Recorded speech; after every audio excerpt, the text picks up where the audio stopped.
Eh bien salut à tous et bienvenue sur Gamertech. Aujourd'hui présentation de la nouvelle souris Razer Viper. Alors c'est un modèle qui va se démarquer sur deux points. Le premier ça va être son poids puisque celle-ci pèse uniquement 69 grammes et ça suit un peu la tendance actuelle avec des souris de plus en plus légères.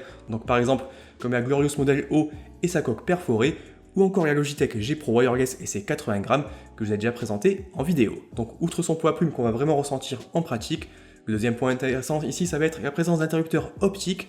Donc c'est des interrupteurs sur lesquels je vais revenir un peu plus tard dans la vidéo, mais d'après Corsair ça permet d'être encore plus réactif lorsque l'on utilise la souris, et on reviendra bien sûr sur ses performances.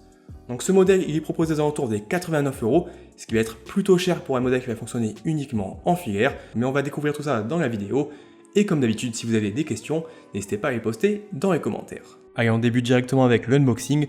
Ici, pas de folie du côté de l'emballage.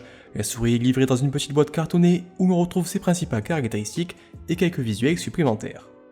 À l'intérieur de la boîte, on retrouve la Razer Viper, un manuel d'utilisation et le mot habituel du président de la marque. On passe directement au design et ergonomie. Et avant tout penser pour la compétition, la nouvelle Razer Viper mise sur un design minimaliste pour séduire les joueurs en quête de performance. Ici, pas question de multiplier les boutons comme sur une Razer Naga Trinity, ni une gâchette sniper par exemple comme sur les Razer Basilisk qu'on vous a déjà présenté. La Razer Viper va à l'essentiel, avec une conception parfaitement symétrique, la rendant aussi confortable pour les joueurs droitiers que gauchers.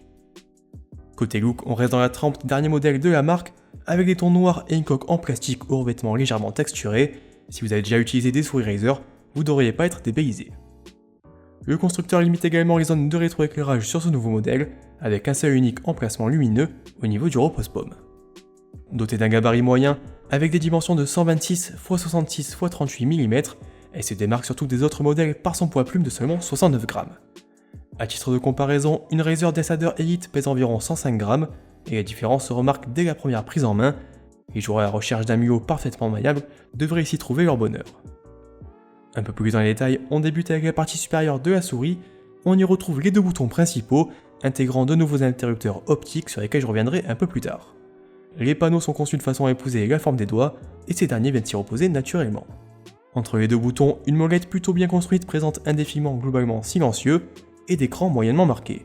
Son utilisation sera d'ailleurs peut-être pas au goût de tous les joueurs, mais c'est avant tout ici une question de préférence, donc difficile d'être parfaitement objectif sur ce point. La molette est évidemment cliquable, mais elle ne présente pas de défilement horizontal comme sur une Logitech G502, ni d'ajustement de sa résistance comme sur la Razer Mamba Elite, déjà présentée sur Gamertech. Derrière la molette, on retrouve aucun bouton supplémentaire. Razer va clairement à l'essentiel avec sa Viper, et il faudra passer par la base de la souris pour venir ajuster la sensibilité du capteur sans forcément utiliser le logiciel Razer Synapse. Alors cette construction permet évidemment d'éviter de faire une mauvaise manipulation en pleine partie, mais pourra néanmoins limiter la polyvalence du mulot selon les jeux et les habitudes de chacun. La souris se basant sur une ergonomie ambidextre, les deux façades latérales présentent un design identique. On y retrouve deux boutons supplémentaires de chaque côté, ainsi qu'une aire jaune de grippe en caoutchouc. Alors comme souvent avec ce type de conception, les deux boutons présents sur la façade opposée à sa prise en main se montrent difficiles d'accès, et on conseillera plutôt de les désactiver si vous n'en avez pas forcément l'utilité. Les deux autres au niveau du pouce se montrent eux très faciles d'accès, même si on aurait aimé un relief un peu plus marqué.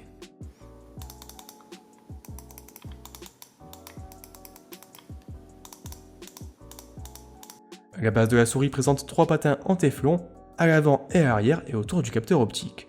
On retrouve donc aussi le bouton DPI sur lequel je suis passé un peu plus tôt, avec une LED permettant de retrouver visuellement ces différents réglages. Côté connectique, on a également du nouveau, avec la présence d'un câble Razer Speedflex d'une longueur d'environ 2,10 m. Plus souple que les câbles des précédentes souris de la marque, il s'adapte parfaitement au poids plume et contribue ainsi à l'excellente maniabilité des Razer Viper.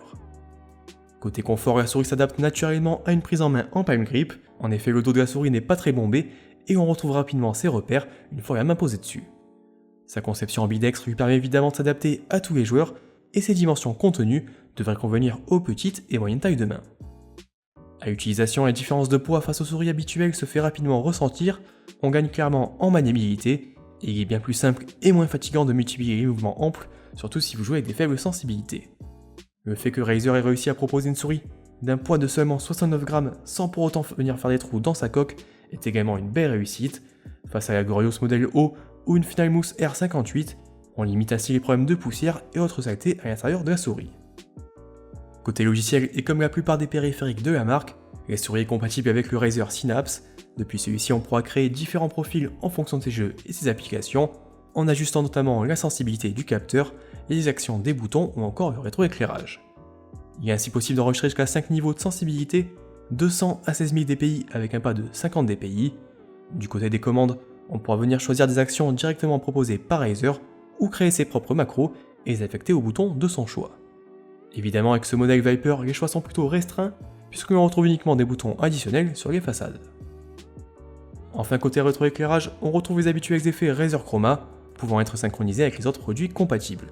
Sur ce modèle, seul le logo au niveau du repose-pomme embarque un rétroéclairage, et ça change un peu de ce qu'on retrouve habituellement chez la marque.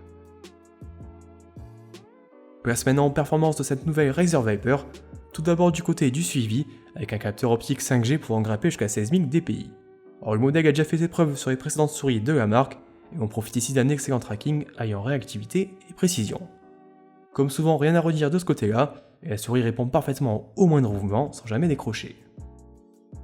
Là où la Razer Viper innove, c'est du côté de ses deux clics principaux.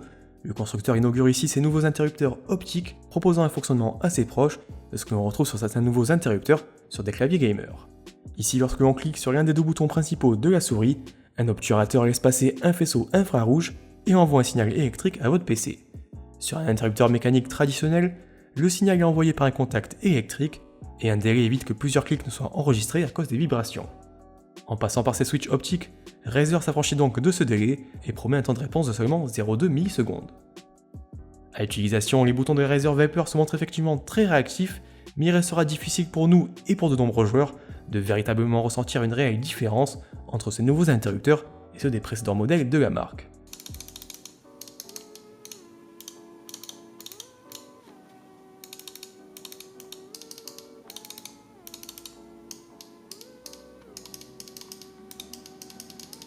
Il n'en reste qu'à réactivité égale, les nouveaux switches de Razer seront mécaniquement plus rapides que leurs homologues à contact électrique.